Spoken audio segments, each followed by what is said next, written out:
25 December উপলক্ষে আমার বন্ধুরা পিকনিক করেছিল আমাদের রাম মন্দিরের পিছনের মাঠে।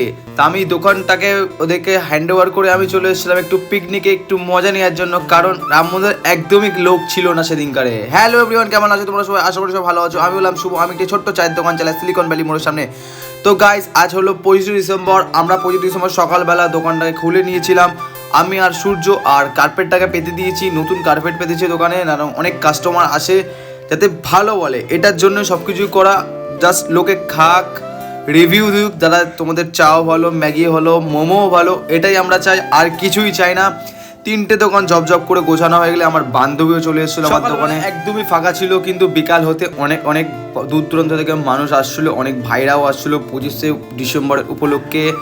আর আগের বছরের তুলনায় এই বছর 25 ডিসেম্বর অনেকটা ফালতু। কেন? আগের বারে অনেক কাস্টমার হয়েছিল, কিন্তু এইবার একদম কাস্টমার নেই। তারপর আমার গোপাল ভাই চলে এসেছিলো, সবাইকে বলছে মেরি ক্রিসমাস। আর সবাইকে মেরি ক্রিসমাস, সবাই ভালো থেকো।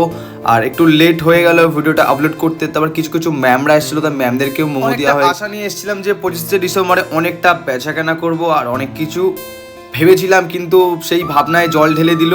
আর কি করা যাবে, যাও মোটামুটি যা কাস্টমার ছিল আশা করি ভালোই ছিল, রবিবারের তুলনায় অনেকটা বেটার।